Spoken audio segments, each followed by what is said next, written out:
Yo, Snowfall is too dag on good. What do y'all think? Like, this last episode kind of felt like a filler episode, like something is coming and I don't know what it is. But it was good. It was so good.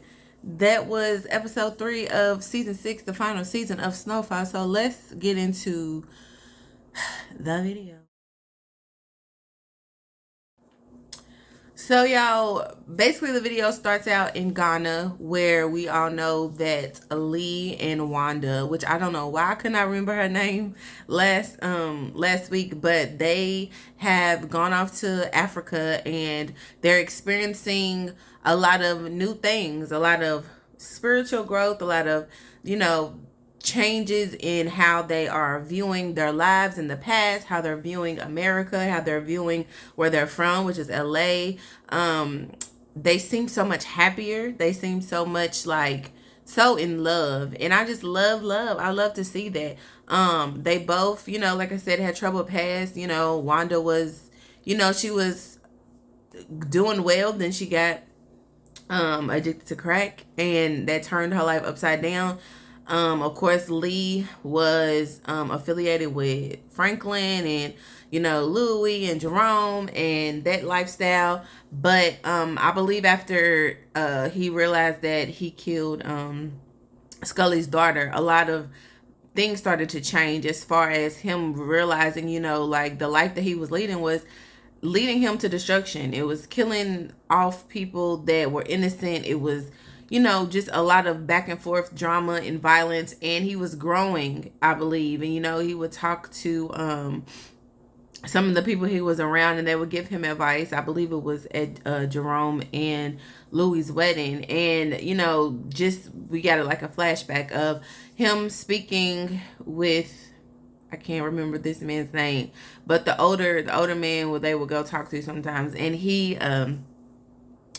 would go talk to him, and I remember he suggested that he could just take the money and go to Africa and explore and just live a better life than a life of crime and violence and drugs. And so we see that they did that and they're flourishing there. They got a lot of good friends there. It's beautiful. Like the colors, the clothes that Wanda had, like it just was beautiful on her. They just look so refreshed. They look revitalized.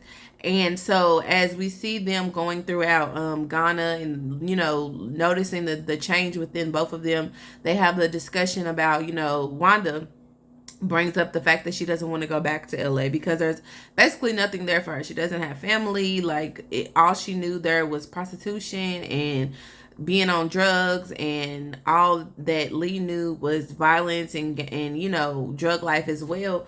And she was trying to basically say, I know that you feel like we need to go there to basically tie up loose ends, but I would rather stay here. There is freedom here. Our people are free. Our people are beautiful. And I was just like, wow, like she totally did a whole 360 change. Like, of course, we saw last season where she cleaned herself up and she was working for Franklin. And she just looked even better. Just like I said, spiritually and mentally and physically, like emotionally, she just looked so bad, so much better. And Lee was saying, he felt like he agreed with everything that she was saying, but he felt like he had to do what he had to do as far as go back and check on his people at home. And we see them going on a tour of Ghana and having they had a tour guide there, which I believe I've seen this specific door of no return, which is actually the title of the episode. And I've seen this on a different, like a documentary or something. So basically the tour guide was speaking about the slave trade and how a lot of the people there worked against their own people to get money in order to help the slavers and to capture and enslave Africans. And they were in this specific area, like a port where they would go and like have people chained up, and then like you walk through it. And it was a very dope scene where Lee and Wanda were actually at the door where basically the slaves would go through that was the ships will pull up to and then go into the water. And in that time when the tour guide was speaking to them, you can see that Lee, he had to walk off, and he wasn't talking, but he was just like staring off into space, just kind of realizing, and I believe really comparing the lifestyle that he had in America to everything that went on with the Africans going against their own people to gain money, to help the slavers capture their own people. And Wanda could see that he was going through some type of emotional situation, and she had her emotions running wild too, and you see them walking through. It was just a beautiful scene, and I could tell, like I said, that he was comparing how, as a drug dealer, how he brought harm to his own people as well. And they even discussed that while, after the tour, and they were sitting on the beach, and he was emotional, and Wanda was emotional, and they were talking about basically, the comparison, and how like he was no different than those Africans who sold their own people, as far as him giving crack to his people and destroying his community. And he was basically felt like being on crack and selling it and all that was worse than slavery, because at least when you give slavery the chance, a key or a way out, they're gonna leave. They're not gonna look back. But when you give a crackhead more crack, and you give them an opportunity to get away from it or whatever, they're always going to be looking back. I took it as maybe, as far as like dealing with the temptation of, relapsing and things like that. And again, just a beautiful scene. Africa is beautiful. I still go back and forth if I would ever want to visit there, but Ghana, that city was very beautiful. The scenes with him and Wanda were very beautiful. And then again, they're talking about, their hesitation about going back, but knowing that they have to. And so they have those discussions, and then there was a moment where, Wanda just poured out her heart and basically was like, what about me?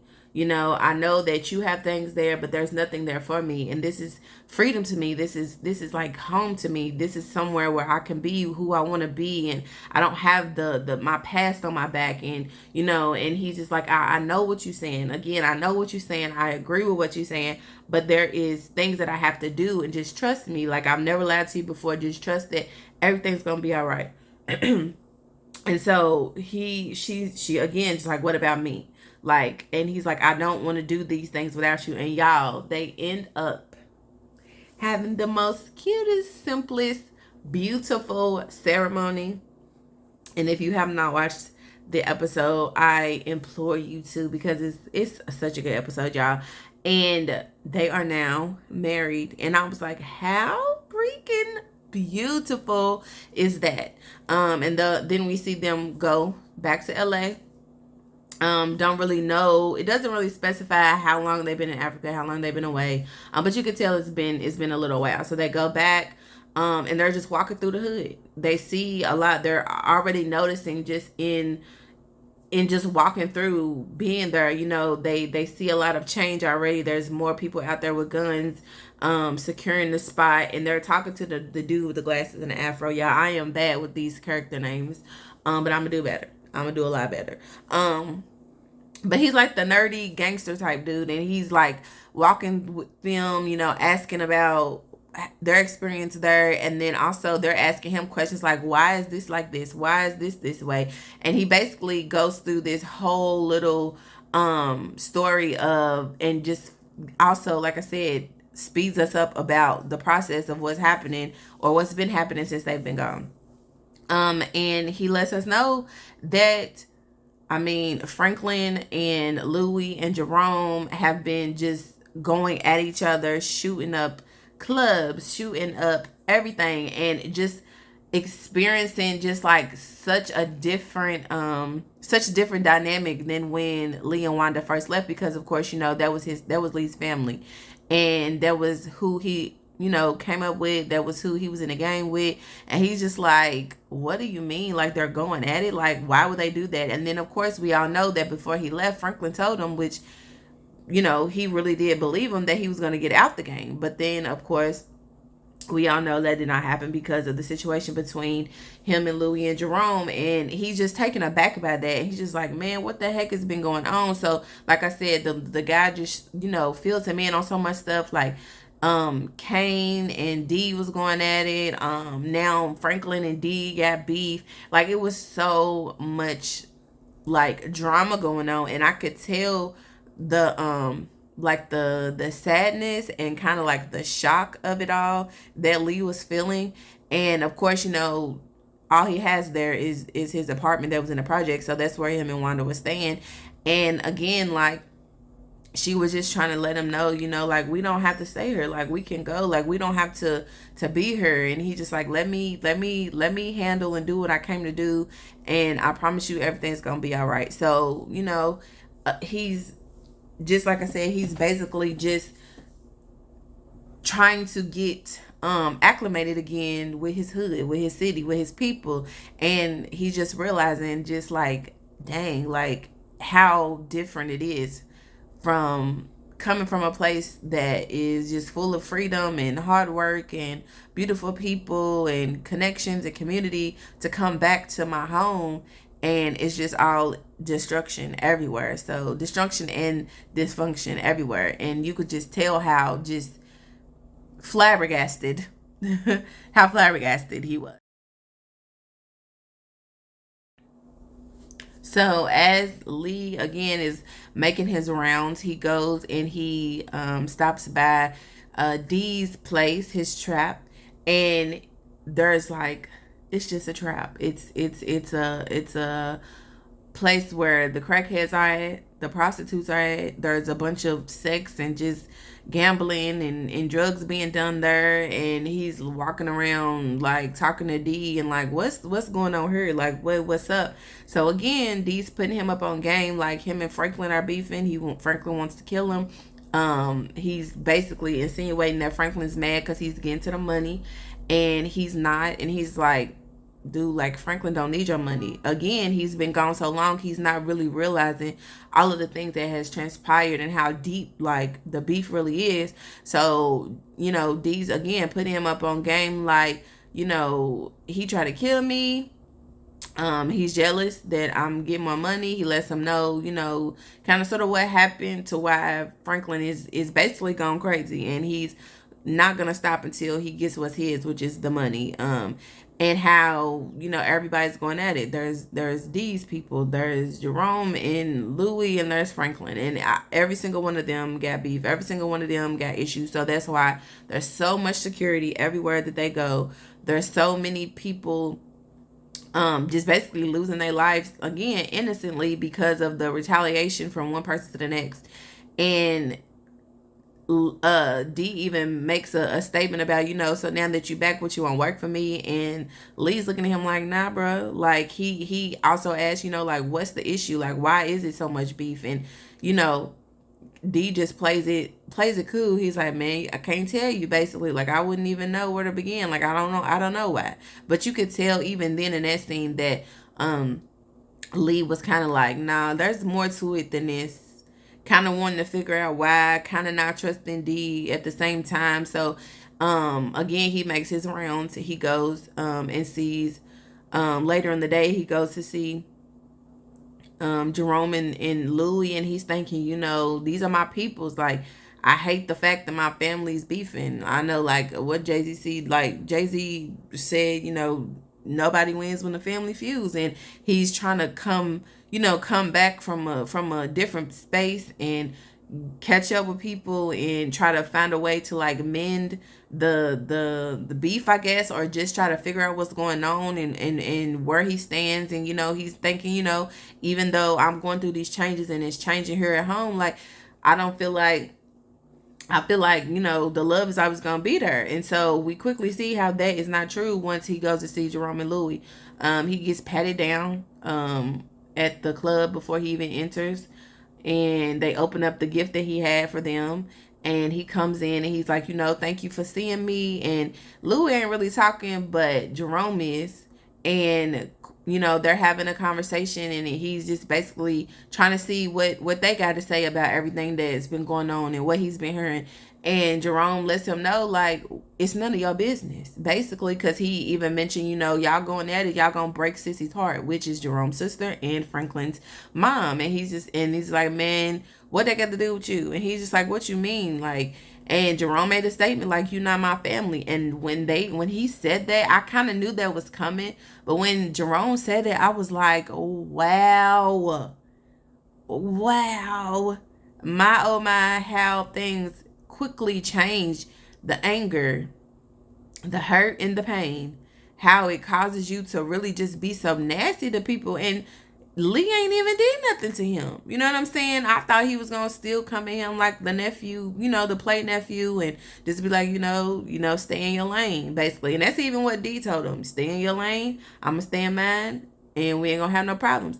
I thought it was gonna be the same thing with Jerome, and basically Jerome told him like, there ain't no issue with you that you need to be concerned of over here. Like, you not family. And when he said that, again, you can see like how that took Lee to for a surprise. He's like, dang, like, I ain't family, like, cool. And Jerome even told him, take this little stupid gift you brought me back. And he's like, no, like, that's yours. You can do with it what you want to. And he walks out. And I was so glad to see like the emotional stability though, because had that been the old Lee, he would have popped off. He could have pulled the gun out on him. Cause like, man, who you talking to? Like, it could have been it could have went a whole different way. But to see him just stand there and take that and just be like, you know what? Like, I see like what's really going on. It's a lot going on. And he was just like, you know what, man, it is what it is. And he literally walked off. I was just like, kudos to you, Lee. I am so glad that this one, at least one, and he's one of my favorite characters. At least one of these characters in this series is having that maturity going on. That like, I gotta do better. I don't want this life for me anymore. I want to see good fruit in my life. I don't want to continue to add poison and destruction to my community or to my people or to my life, because you out here in the streets doing whatever you want to do, all of that stuff can come back to you, or it will come back to you in some shape, form, or fashion.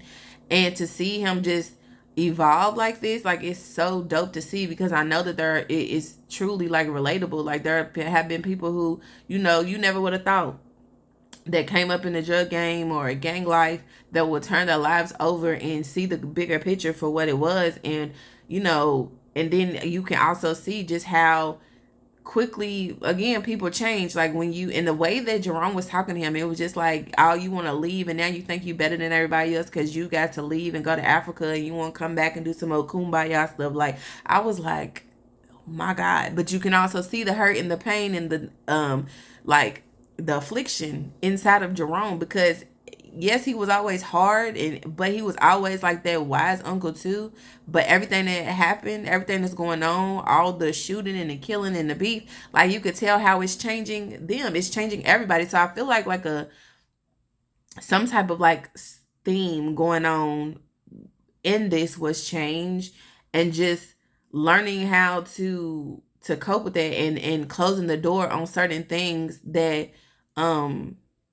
just cause you a lot of harm in the end, things that are not good for you. It was just like a lot.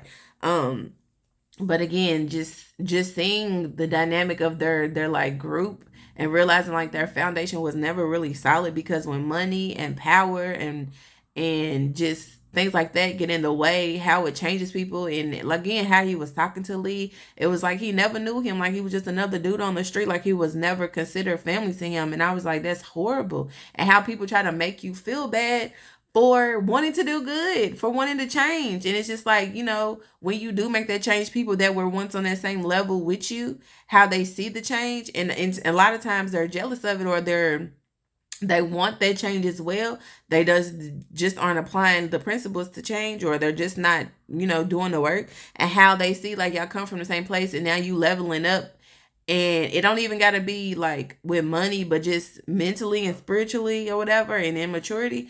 Like, how they try to like bring you down like you not nothing. You know what I'm saying? Because they really mad, and they mad that they stuck. So I was just like, dang, Lee, like, just him just trying to come back to what he considered his norm, and to see again the things that have changed. It was like, it was heartbreaking for me, but again, it was necessary, I feel like, for him to see it, to make the decision whether he's going to go back to Africa with Wanda and just live a better life, or if he's going to stay. And I think that was a conflict within himself too, like, what do I do?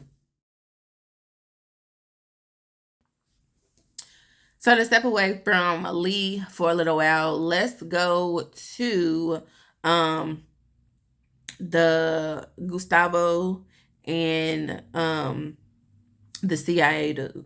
So basically, Gustavo has still been working with the DEA, and of course they want to catch people in the act. So we see that him and Louis have a drop, and they meet up, and the DA, they're taking pictures or whatever, so they finally got something. But then of course Gustavo is having conflicts within himself, because he's working with CIA, but he's also working with these other people that are trying to catch the CIA, bringing in, the guns and the drugs into America, and he doesn't want his operation, or his he doesn't want it to come out. He's trying to keep calm. So the CIA guy has to go to Costa Rica and deal with some incoming arms.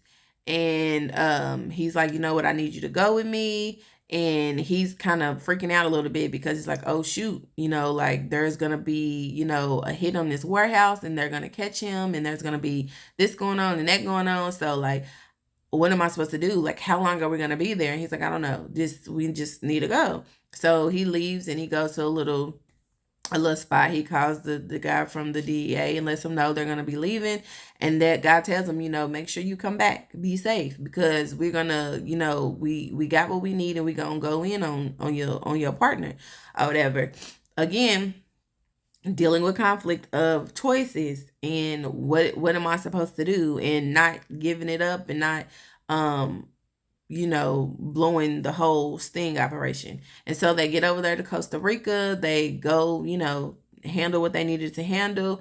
And on the way back, they're on that's his name, Teddy. They're on the plane, and you see like him just like throwing stuff out of backpacks. I guess he took some backpacks from some of the people that they killed, and he finds, it looks like a screw, and he unscrews it, and he sees there's a small piece of paper in there, and he's like looking all shocked and surprised. And Gustavo's like nervous, still been nervous this whole time, but he's like, what's going on? And you heard Teddy say something about the Russians, and that they're trying to basically interfere with the operation and blow the whole thing. So that was their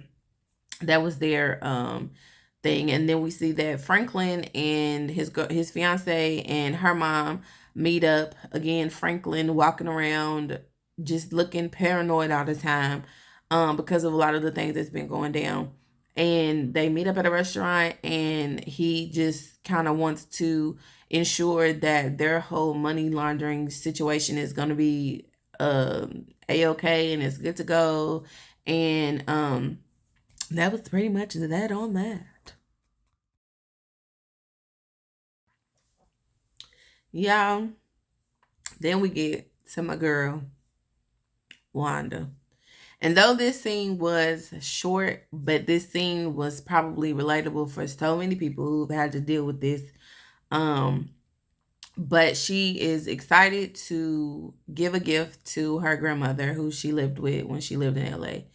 And we all know that her past, when she got introduced to crack cocaine, she was literally hooked and out there doing God knows what. And we all know the things that come with that. You stealing, you lying, you doing all type of things just to get money or be able to get your drug. And so she's like, she's looking beautiful, by the way.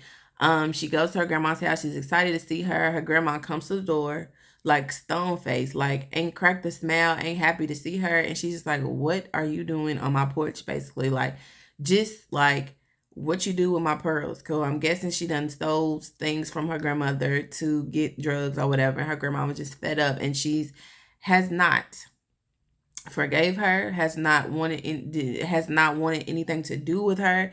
And Wanda's just like, I missed you. I'm happy to see you. Like, I got you something for Ghana. I cleaned myself up. Like, I've changed, and I just miss you. And and her grandmother's like, I don't want to hear nothing you gotta say.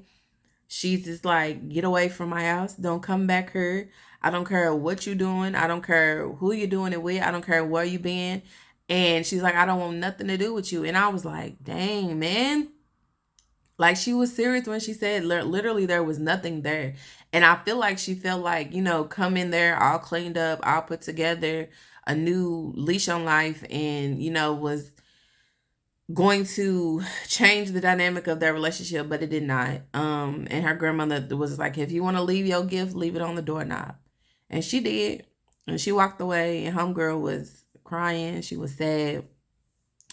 And I was just like, I wonder what's gonna happen with that. Like, I hope that doesn't make her, want to fall back into, drugs because she can't deal with the pain of, not having a family member. I don't know. It was just very, very sad to see. So then we get to Franklin again. He's in the limo with his fiance, his baby mama. And again, he's looking paranoid. He ain't saying too much, but he's just like, you could tell conflict going on the inside of everybody in this episode. It's crazy. And he's just like looking all nervous. And we hear, about crime and violence on the radio. She lifts the partition in the limo and just lets them know, like, it's gonna be okay. Just breathe. It's gonna be okay. So they're on their way to some type of like press conference for his development company, and they're both surprised to see that his mom's there, and she kind of gives, she gives him a hug and a kiss, kind of dry.